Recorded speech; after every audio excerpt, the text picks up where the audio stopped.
Yo, what's good, fam? It's your man Jay. I'm back with another episode of Evolutionary Comics, and happy Juneteenth to everybody out there that's watching this video.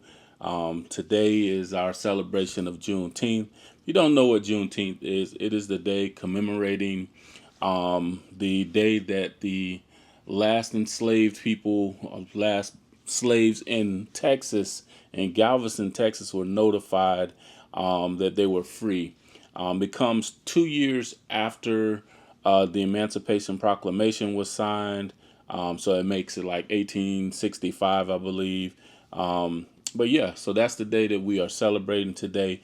This is somewhat of African American celebration of Independence Day because the July 4th date, that even though that's Independence Day, we have cookouts and stuff like that. That really wasn't for us because they was doing that when we were, our ancestors were still slaves. So today is the day that we are celebrating that, and today I'm bringing you another episode, and we're just gonna run through some comics, and we're gonna talk a little bit, and then we're going to get out of here, and hopefully we're gonna do something today. I know tonight at Culture Creative, I talk about Culture Creative a lot. That is my spot in St. Petersburg. It is founded and run by DJ, tattoo artist, entrepreneur, businessman, my ace homie, Brain, the genius. And it's he owns Urban Ink, the tattoo shop, and he has turned it into a cultural center where it's called Culture Creative. And tonight we're having game night, so it's going to be a celebration Juneteenth game night. We're going to do some black card games. See if you get your black card taken. Do some trivia. We're gonna have some fun.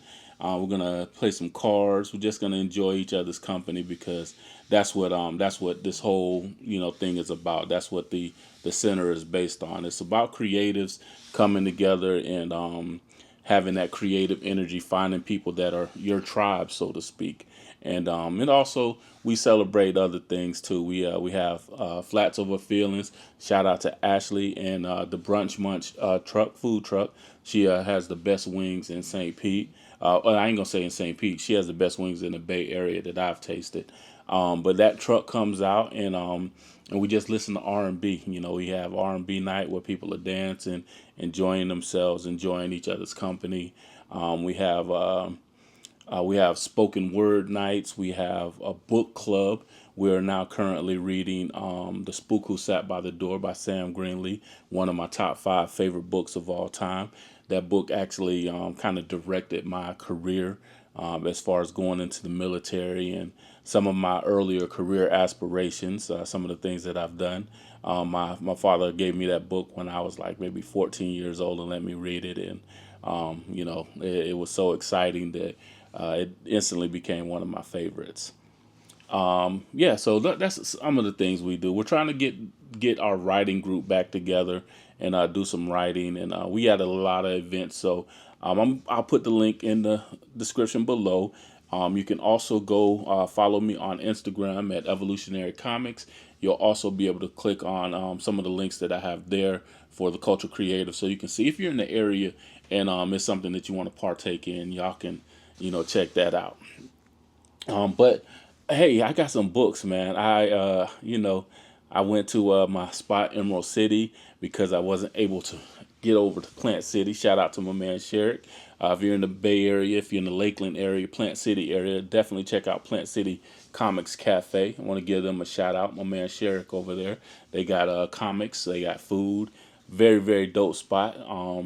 And my own spot here, Emerald City Comics, is where I frequent because it's right down the street, literally. And they have some of the best people working there. My girl Natalie, my girl Kat, those are my plugs. They get me whatever I ask for when it comes to comics.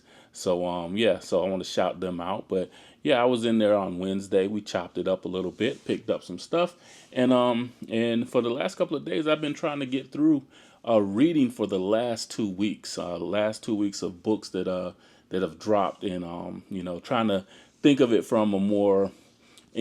First I read for the entertainment value, but also I went back and I read a little bit more to try to give a critique of the books. And I'm definitely trying to get my pull list down a little bit because, you know, times is hard. You know, I gotta sacrifice maybe a couple books here and there because gas prices are crazy. They're insane. I filled up my tank the other day, and when it got to like 70 something, I was like, oh my god, I can't believe I'm driving a car, and not a truck, but a car, and my gas prices are like in the 80s for a full tank of gas. So, but that's, neither here nor there. Y'all don't want to talk about, gas prices and all that nonsense because we all feeling it. We're going to talk about some comic books. So, as we always do, without further ado, let's get it!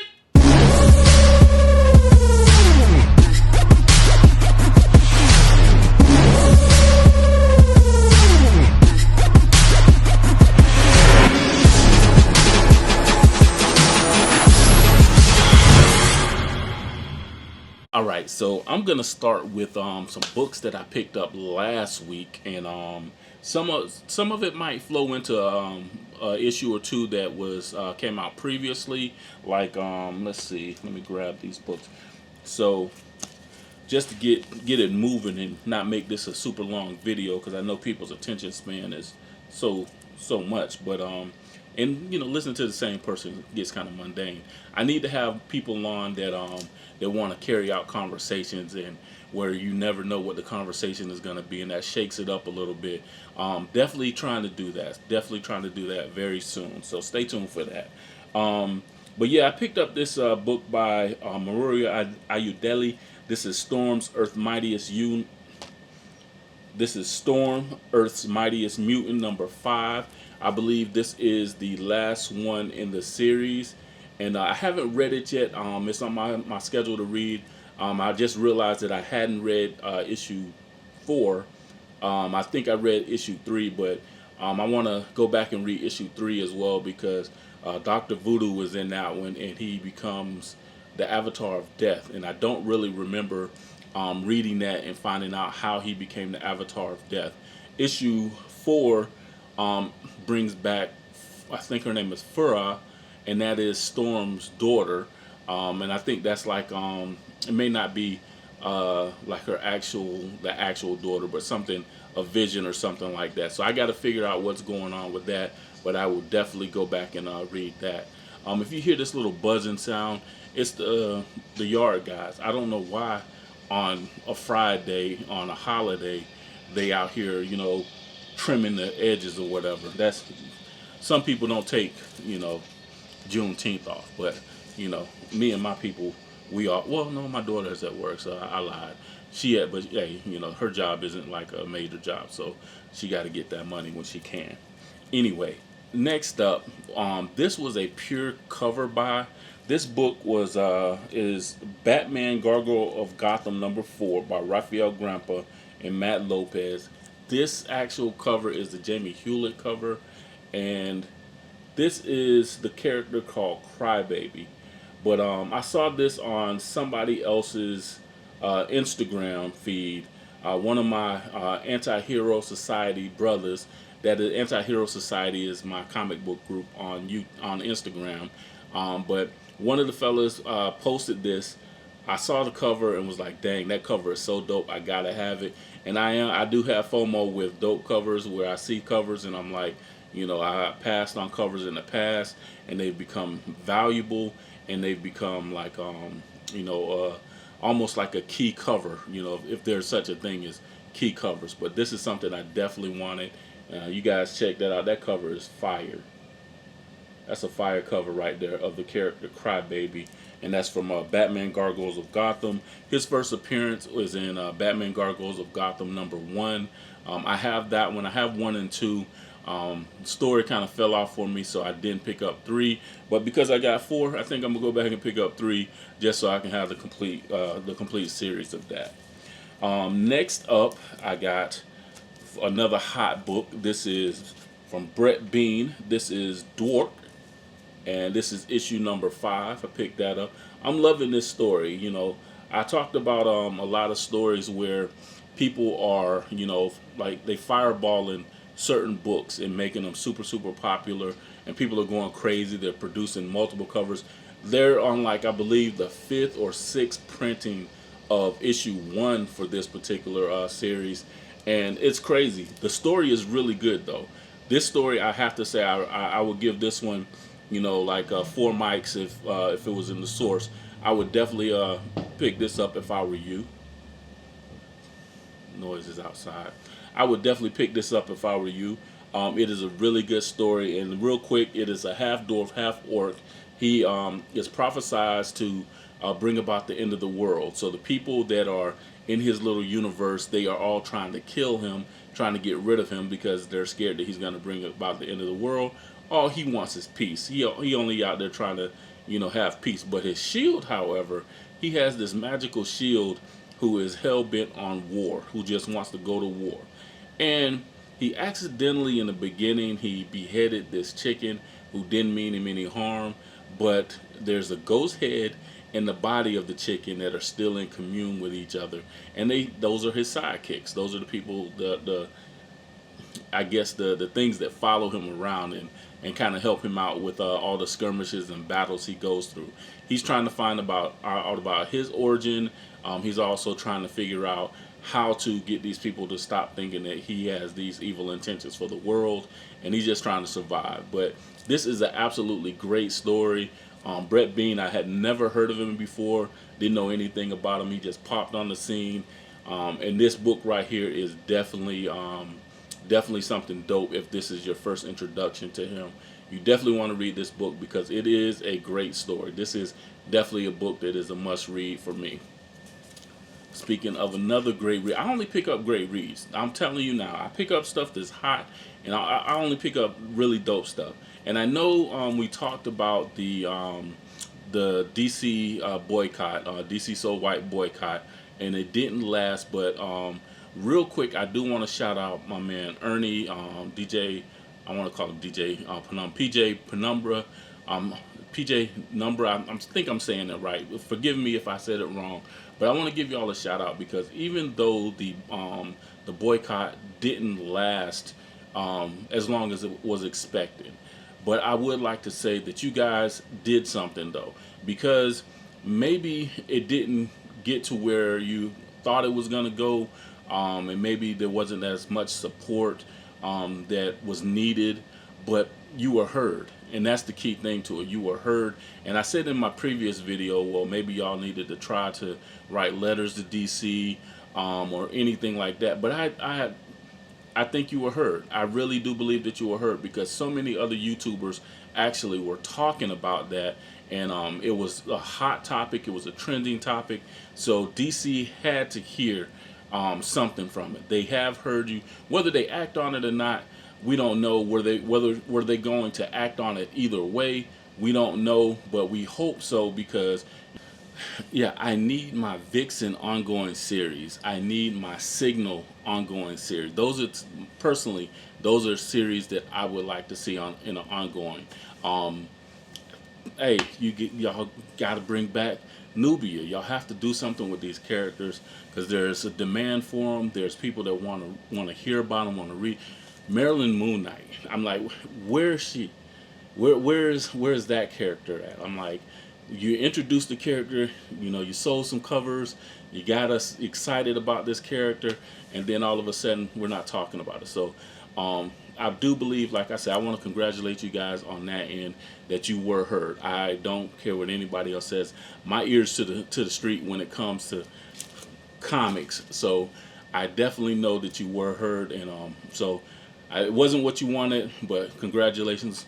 And I'm here. I'm here for you. I'm here. I'm on your side because I was on the fence as far as the whole not buying. What I did was I actually took everything off my pull list, and I still picked up a couple of titles. I still picked up a couple of DC titles because I'm keeping 100, keep it a buck, like they say. And this next book is one of the books that I did pick up. I picked up a couple DC, so like I said, y'all were heard, but it was a thing of there are so many creators, DC black creators that are working with DC, I think I called my brother Marquise. I think I said Nicholas Draper Ivy was the editor, but it's Marquise. Shout out to him. He's doing a great job. And this is a book that I want to get off into rambling too much, but this is Bleeding Hearts, and this is by DC Vertigo, and this is a great story as well. This is a really good read, and basically it's where zombies have taken over the world, and humans are just their food. There's very few humans, so the zombies are chasing them down.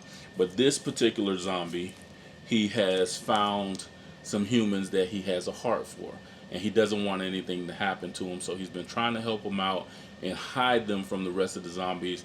They have this, I guess, this undead day that they're about to celebrate, and it is what it is. I don't want to tell too much of the story, but this is a great story. There was a movie kind of like this where the zombie fell in love with a girl. I can't remember the name of it, but I saw a preview recently of it. But this is a good read, and this is by Denz Camp, Stepan Morian, and Matt Hollingsworth. It's on DC Vertigo, and right now we're on issue number 5. So this was a book that I would have struggled to not pick up had I said I'm completely cutting out any purchases from DC.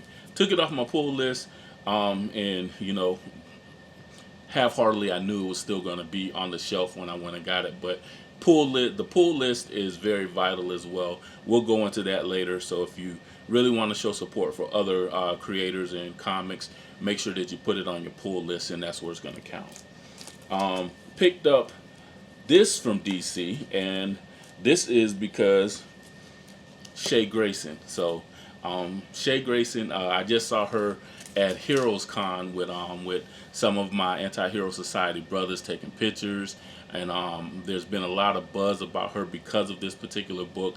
But we first found out about her from Exquisite Corpses, which she wrote on that as well.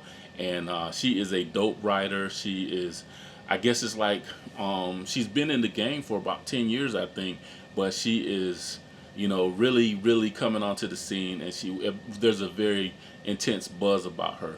One, she's hella cute, not to demean or be disrespectful, but she's beautiful, and give her a shout out. But she's hella talented, and the thing that I watched the interview on her, and the thing that I love so much is that she's into the comics. She's into it, and it's not like this is like something that she just picked up, but she's a comic book nerd as well, and I love that. I love the fact that somebody who reads comic books is turning around and writing them, because they have a very much more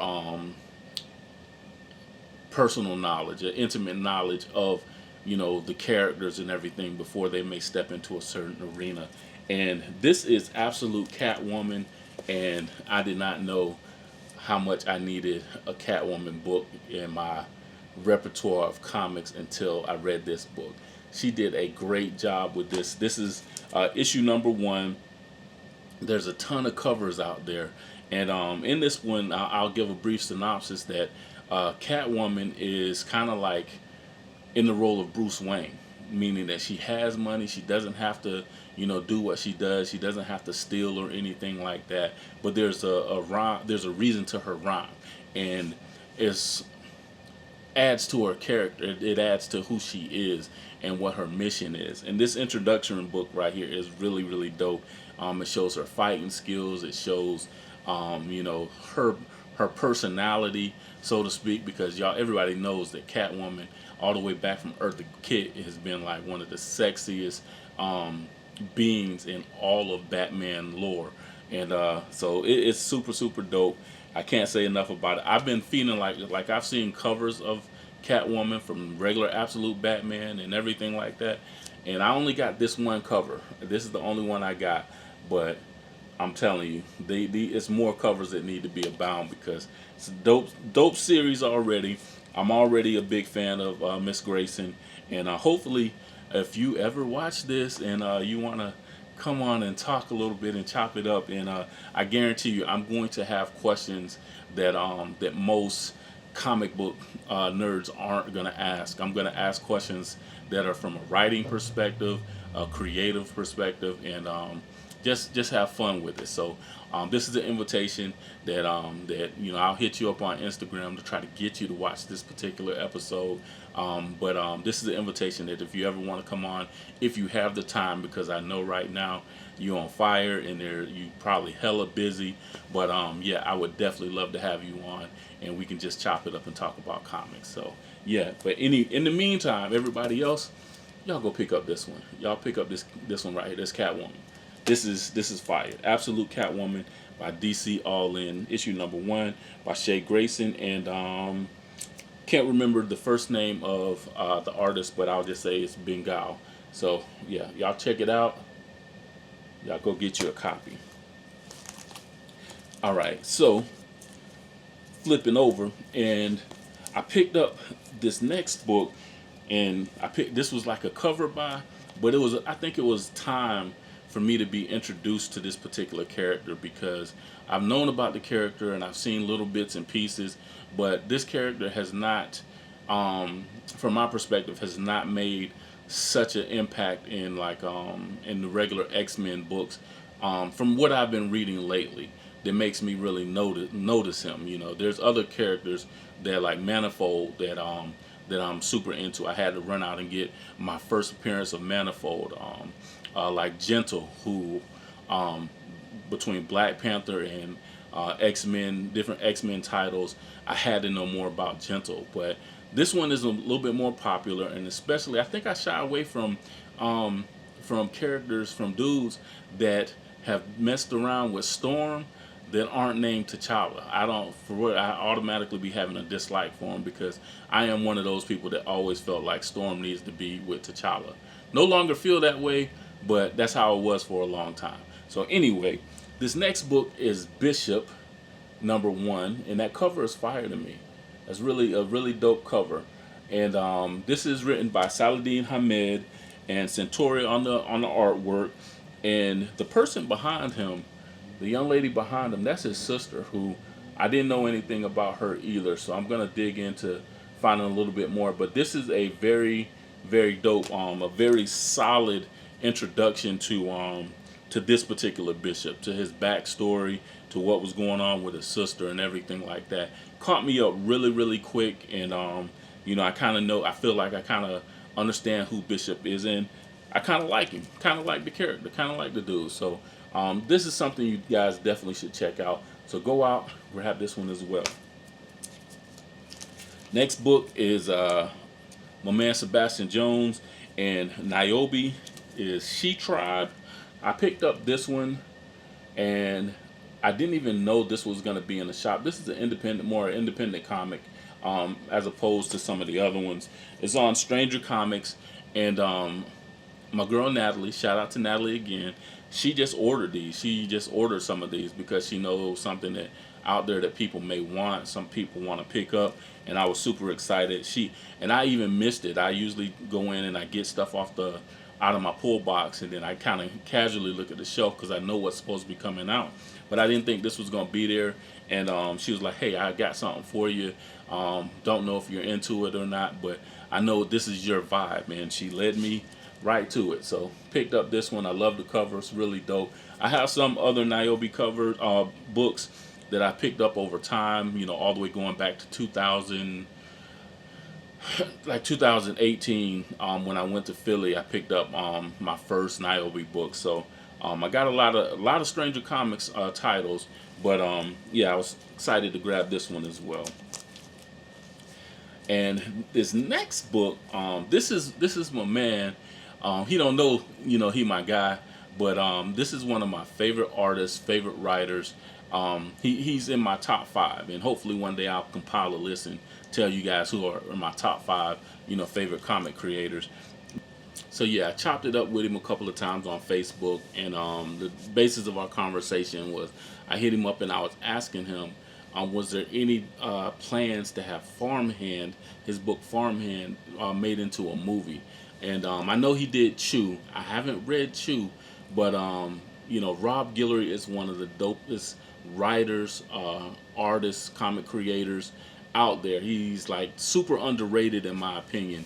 And we talked about that, and he gave me his view on it. But I did recently hear that possibly that Chew has been picked up, and it is going to hopefully become, a series, or hopefully maybe like a Netflix series or a Prime series or something like that. But yeah. So anyway, this is his new book called Innards, and it's commensurate with some of the other books that he's written as far as the artwork. It's a great story automatically. I read the first issue and I'm already captivated, and the cover got me, because if you look at the cover, you see that this guy seems to have found something, but there's a baby inside.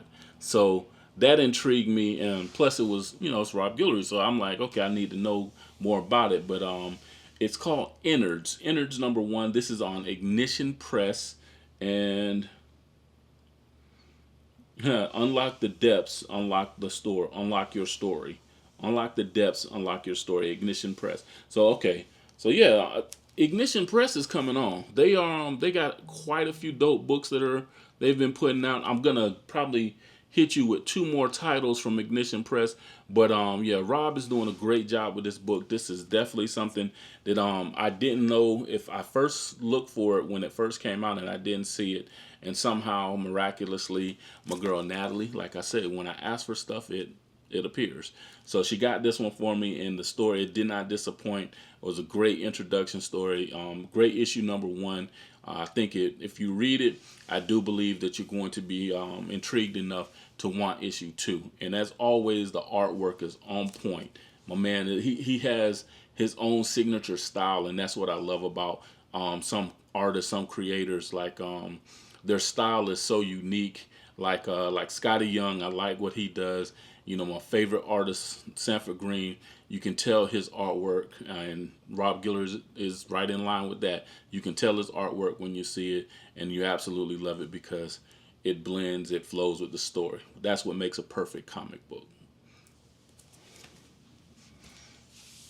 All right, so brief intermission. I think I'm a little deep into the time. I hope you guys are enjoying this episode. If so, like, comment, and subscribe. Hit me up in the comments. Hit me up on Instagram at Evolutionary Comics. I'm a friendly guy. I like to talk. I like to chop it up. Shout out to my Anti-Hero Society fam. What else I want to say? And yeah, just check out some of the people that I follow. And I'm telling you, once you do that, you'll be stepped into a plethora of dopeness as far as comics go, as far as this comic book culture go. Another shout out to my man DJ Big Phil out there in Philly. I think he's in Philly. I think in that area. But he is the historian, the curator of Collections in Black. Collections in Black is a gallery of basically the culture of Black comics. Basically, it goes into the history. It shows a lot of the original artwork of some of the greatest comic book creators in history, and that happen to also be Black. It shows artwork. It shows some of the historical books. It's just a great display. It should be a museum in itself. But he sent me this ash can program, and I showed it in my last video, but definitely want to show this again. And basically, he had an exhibit. He did an exhibit in Charlotte. Open that so the sound won't hit. But he did an exhibit in Charlotte at Heroes Con. It wasn't at Heroes Con. It was actually down. I think it was down the street. But a lot of people left Heroes Con and went over to enjoy this exhibit of Collections in Black. And from what I'm hearing, it was a huge success. People really enjoyed themselves. This is my second year missing out on going to Charlotte to go to Heroes Con.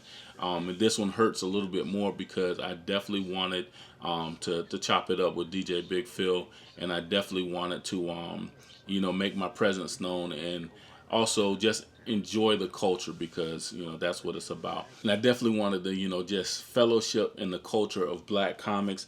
Like I said, this is the limited edition Ash Can by Philip Thompson. And it's Big Phil, DJ Big Phil on Instagram. Collections in Black, and this is a limited edition ash can, and show you guys some of the inner workings. My man Paul from the Black Comic Lords. I be having beef with the Black Comic Lords. I'll say it out and right because um, we had a little bit of history, like a blip of history, and I felt like they weren't support. I still feel like they don't support other Black comic book YouTubers or anything, and we had some dialogue or whatever, but the man that I am is not going to let me like hold that back from other people enjoying what they bring to the table. They are the largest comic book group on YouTube, and they have a lot of a lot of dope interviews with comic creators, and the service that they provide is invaluable. So I definitely can't hate on them. I'm not. I might have personal issues or whatever like that, and I do, have my moments where I'm like pissed off, where I want to say something, but that's not me at the core. My grandma raised me better than that, so I want to shout them out as well. I'm gonna continue to shout out anything that goes for furtherance of the culture of Black comic creators and collectors, people that just love collections in Black.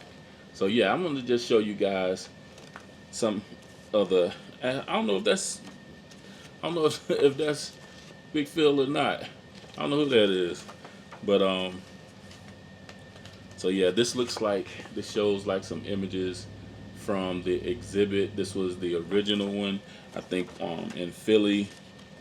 Some of the artwork on the outside of the building, the graffiti artists.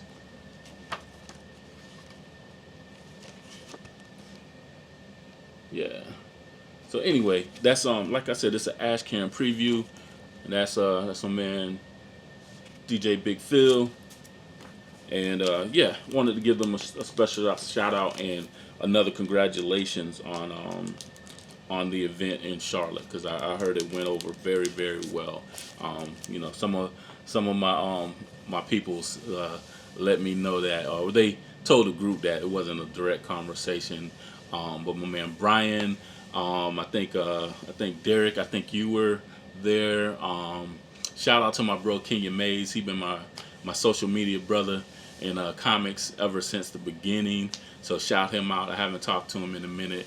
He always keeps me up to date with like different variants that I somehow exclusives that I miss out on. But he usually hit me up and be like, "Yo, bro, you seen this?" So shout out to my man Kenya and everybody else. Let me get into the last group of books so we can move on. I can let y'all move on with y'all day, and we can celebrate Juneteenth, because I definitely want to edit this video and get it out before I leave the house today.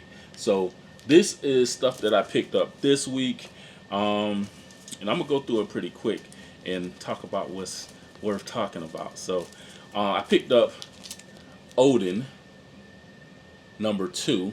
And I think I said in the last one that I told people that if I'm not really feeling it, I wasn't going to continue with this one. But this is a Tiny Onion production that's written by Marguerite Bennett and James Tinian IV. And this will be the last one. This is definitely going to be the last one that I pick up. I'm sorry, I'm just not into to wannabe white supremacists who get caught up in some kind of craziness, supernatural thing going on. That just did not, it didn't do anything for me. And I gave it a second issue chance, to see if anything kind of pulled everything in and made people, who might not have been into that in the beginning, might want to make them interested. And it didn't. I'm sorry. So shout out to them for, the work they did. But yeah, that was the last one. Next, I picked up Spider-Man Long Way Home, and I guess they put this one out because of the movie. They had to write a story on this one, and it's cool. It was cool. It was a cool little intro, and it has me intrigued enough to want to read the next issue, I'll give it, like always, I give it a second chance. And I'm trying to remember who is the writer on this. I think this is somebody that fans are digging. Uh, it's Jonathan Hickman. So it's a Jonathan Hickman title. Artist by Adam Kubert. They got an all-star team. They got an all-star team. So it started off pretty decent, and I am very curious to find out what the Hulk's role is. And most of the story is about the Punisher. He is going on a mission to recover something. Somebody calls Spider-Man. They call Peter Parker for him to intervene on this mission, which he absolutely has no clue what's going on. And then somebody else, big guy, makes a guest appearance. But it's pretty dope. It's pretty good. It's definitely enough to make you want to read the next issue. So that's Spider-Man Long Way Home. Speaking of big guys, and this next great Marvel event, I guess, this is, what's the name of it? What is it called? Avengers Armageddon. So, Avengers Armageddon, this is one of the Marvel, what do you call it? Magic the Gathering card covers. And I picked that up. Natalie put me on to this. It came with a card that's over there that I don't feel like getting up off camera to go pick up, but it looks exactly like this cover.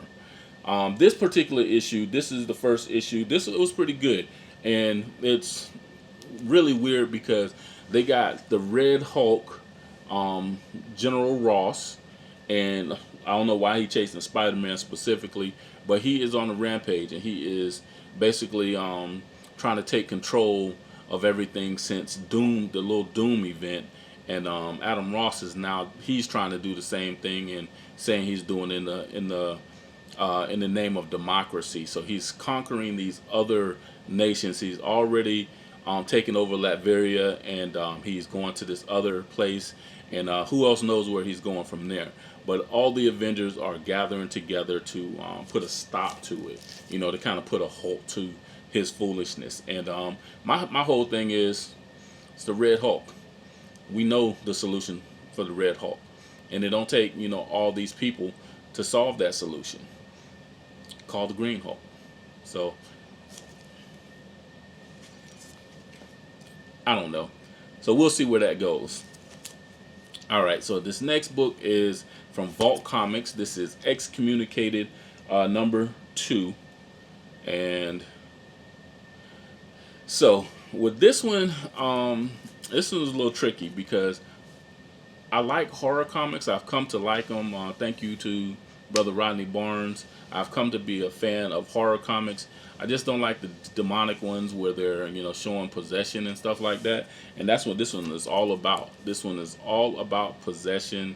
And this young nun gets possessed. She ends up getting kicked out of the church for doing I guess an unsanctioned exorcism, and the demon that she was exorcising is now following her around and trying to be buddies so they can go out and figure out something. I don't know. If it was any other nun, I probably wouldn't be even picking it up. But I don't know. I'm gonna hang on for this one because now I tell you the story is good. It's progressing and keeping it interesting. From 1 and 2, I will admit that I just don't like possessions. I don't like the demonic stuff. So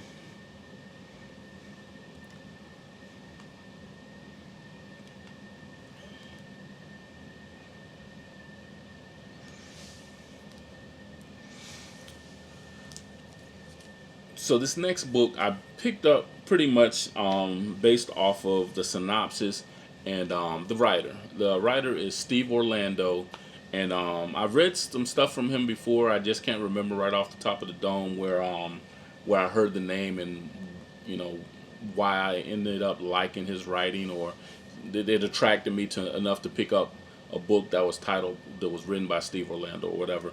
But this is The Land of Never. This is from Mad Cave. This is issue number 1. And pretty much what happens in this, the young lady goes missing. She's abducted by some giant, abductor, and her dad, who is a police officer, who's an investigator, he's a shamed investigator, he's a shamed police officer because he did something that he shouldn't have done. He did it in the sake of, for goodness. He was doing it, which I would agree that takes a shot, but he shouldn't have did it. He should have did it the right way. But anyway, he's an on the outs police officer, and nobody's gonna believe him because they've labeled him as a liar and as a disgraced officer. So anyway, the case has gone cold, and the regular police seem like they're not gonna be continuing the search for his daughter, but things happen to make him, you know.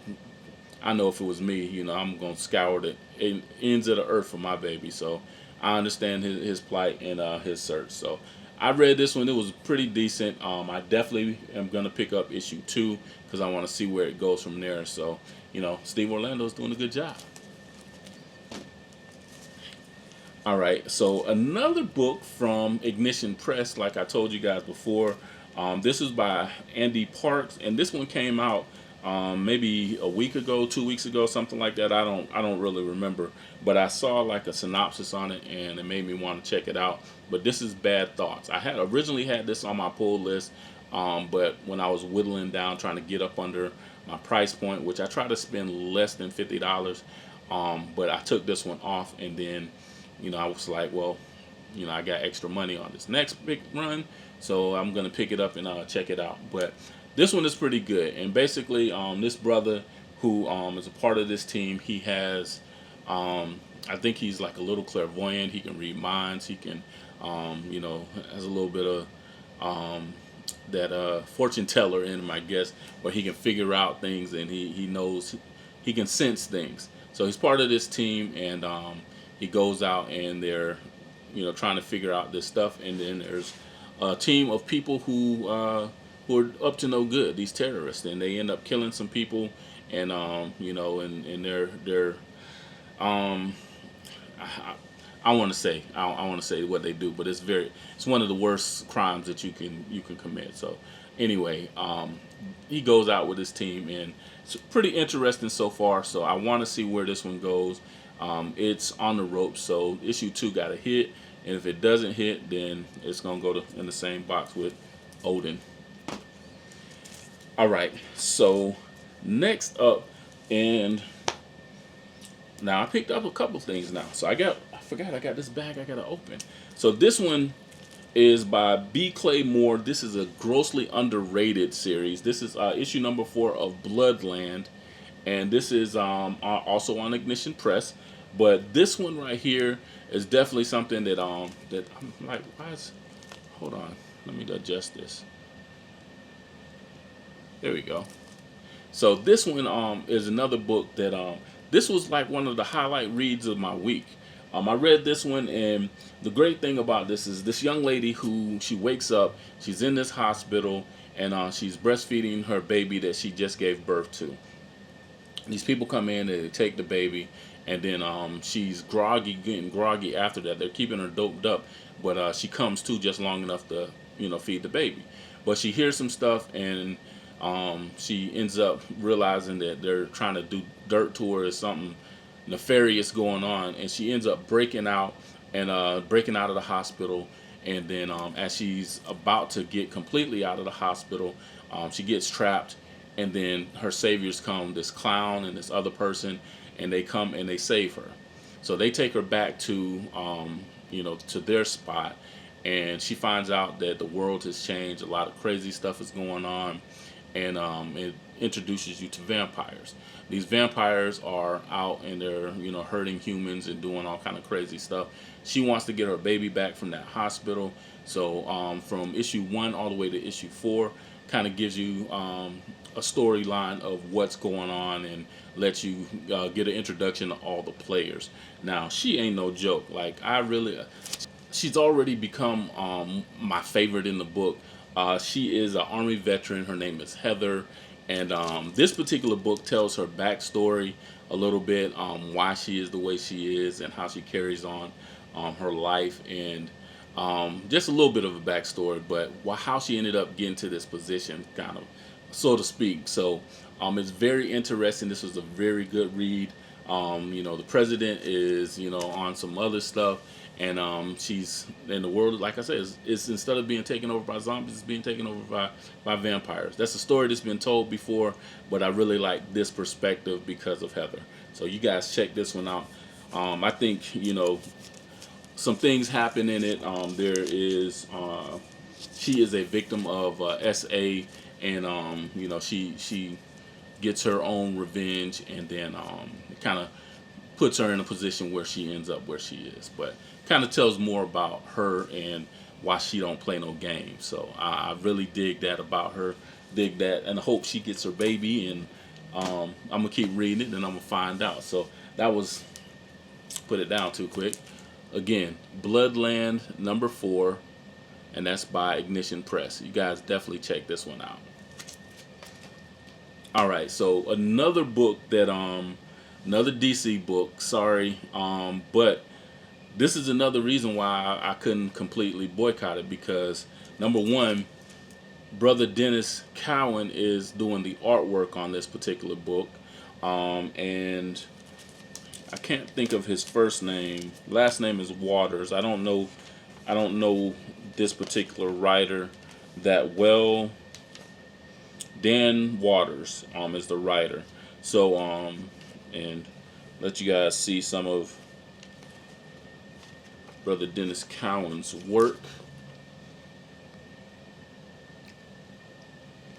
He is one of the OGs, one of the goats of the industry.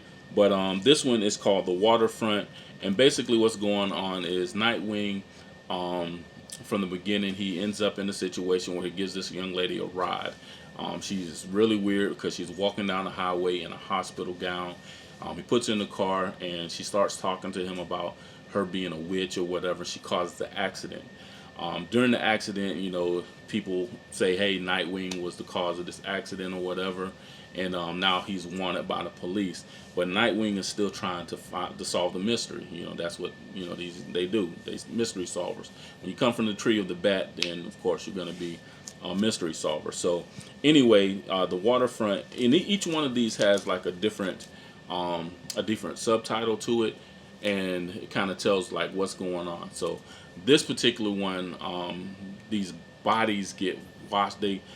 Because of the highway, it changes the flow of the river. When the river changes, the strong current goes in another direction, and then these bodies come up. So it's another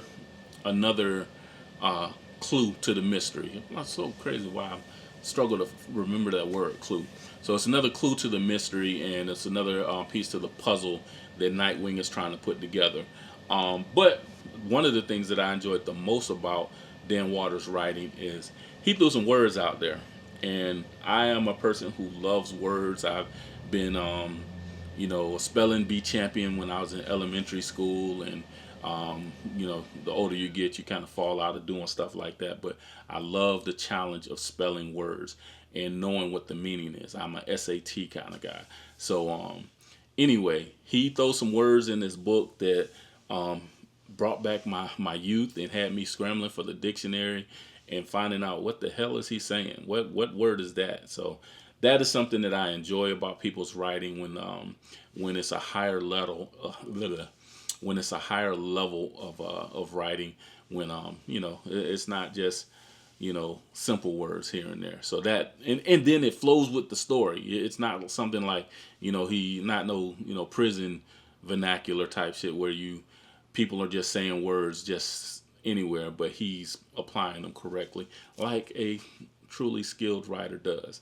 And it keeps the story flowing, and everything is really, really dope. So yeah, this was an absolute great story. This is one of my favorite reads of the week, and like I said, I can't see not purchasing this book, because whether it's a black creator, a white creator, purple creator, somebody from Mars, this green creator, this is a comic book that gives that keeps my blood flowing when it comes to this culture, and especially when it comes to reading and enjoying the art and everything that goes together. What makes a perfect comic book? Like I always say, those are the things that makes a perfect comic book. So yeah, So what else I picked up? I have not read this week's offering from Absolute Batman. This is issue number 21. That's Two-Face on the cover. I got this basic cover. And I'm going to find out, what's up with this, because I heard there was going to be a little battle between Batman and the Robins in this one. So definitely want to check this one out. So I'm going to read this one, and I guess I'm so ashamed of myself, because it's right off of the boycott for DC Comics. But I know y'all can tell, y'all see that I've picked up a lot of DC Comics this week, in the past 2 weeks. I don't know. Hit me up in the comments, berate me, tell me how it makes you feel, and allow me to defend myself. Sometimes when people argue and they defend themselves, they're also doing it not just to change your mind, but to try to make themselves feel a little bit more validated for the choices they've made. So yeah, y'all hit me up in the comments. But anyway, picked up issue number 2 of Absolute Green Lantern, and I picked this one up because somebody on YouTube, they keep talking about how this one is the most violent, and this Green Lantern ain't no joke, and all this other stuff. But in the first issue, I didn't really feel that, and it was actually, the first issue wasn't memorable enough for me to to have any kind of feeling about it. So as usual, I picked up issue 2, because that's what I do. If I pick up something, I'm gonna pick up the issue 2. If it's not that horrible, I'll pick up issue 2 just to see if it is something, give it a shot to see if it is something that I just got to read. So yeah, I picked up that. I'll let y'all know, how I feel about that. And I also picked up one of these 616 Doom bags, and haven't opened it. It's still in the package. So yeah, so the possibilities in this limited edition bag, 616 Marvel Mystery Bag, contains a Doom mask along with an exclusive copy of Doom Quest number 1, which I think came out last week, a black and white edition variant by Simone Bianchi, or a ultra rare sketch artist cover. So hopefully I get the sketchbook. But and one of the following, an Avengers number 25 facsimile edition, the variant edition by Alessandro Cappuccio, a 258 Fantastic Four facsimile, or the variant of that by Peach Momoko, or Iron Man number 149 facsimile, or the variant edition of that by Dan Panosian. So that's what is the possibilities in this bag. So let us open it up on camera and see. I already can tell it ain't nothing spectacular. So, all right, I'm gonna save that one. So I picked up the regular cover of the Doom Quest book, issue number 1, and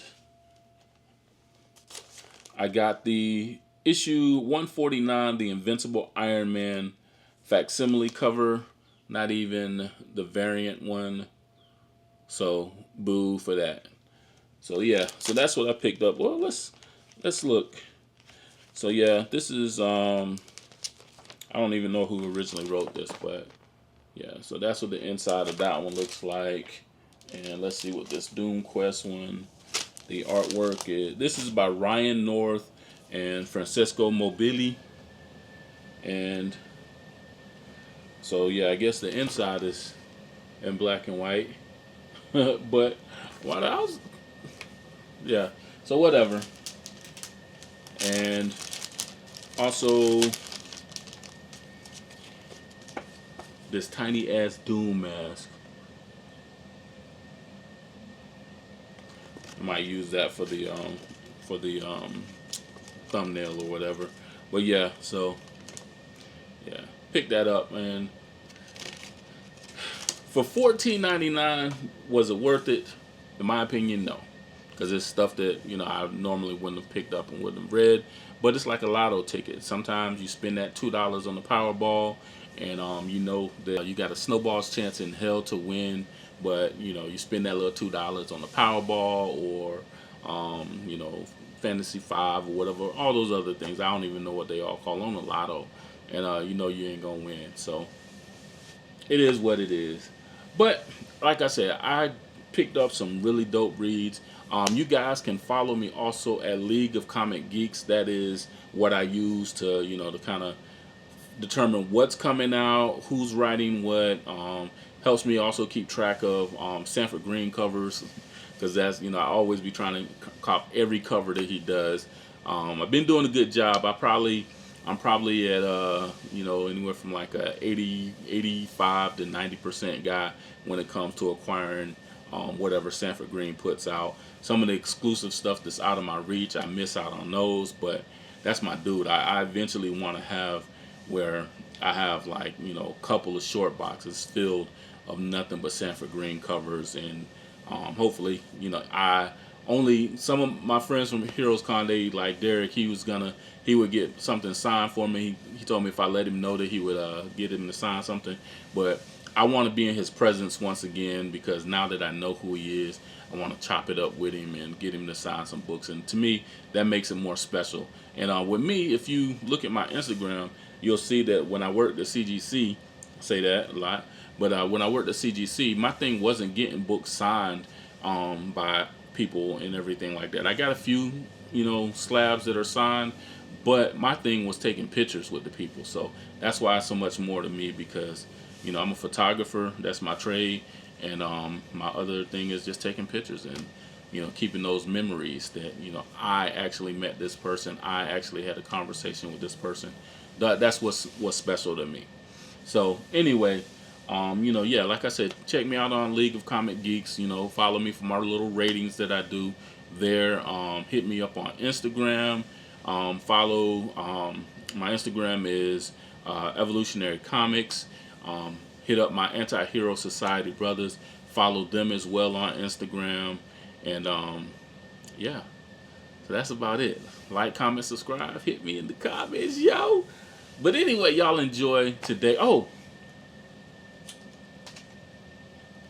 I got a couple, but I'm gonna post this on. I'm gonna post this up on Instagram as well. But I have 10 of these. When I saw this, when I picked up these, I was like, damn, I need multiples of those just in case. But I actually have 10 of them. I have like two, like one's over here and then this one. But I have, and these were actually ones that I was gonna give away. So I would end up having 8. But I have 10. I bought 10 copies of this particular book. But this is the Juneteenth celebration version from Bitter Root by Sanford Green, Chuck Brown, and my man David F. Walker. Shout out to my brother David F. Walker. Appreciate you, sir. You know, got the young lady on there with the crown. They got the bursting star in the background, which is representative of Texas. So yeah, and I guess I'm supposed to be Jordan 1s. I don't know, but and they got the Bitter Root symbol. So yeah, shout out to the creative team of Bitter Root. I can't wait to get more. We need some more Bitter Root. So we fiending. I know I am, and a lot of other people, we fiending for something else. So you guys, you know, do your thing. After this con season is over with, y'all get back to work. Cause we need it. Anyway, so yeah, that's it, man. I am going to matriculate and find something to do with my life for today. You know, y'all check me out. Hit me up in the comments, like I said. As always, continue to evolve. This your man, Jay. Evolutionary Comics, baby. Peace.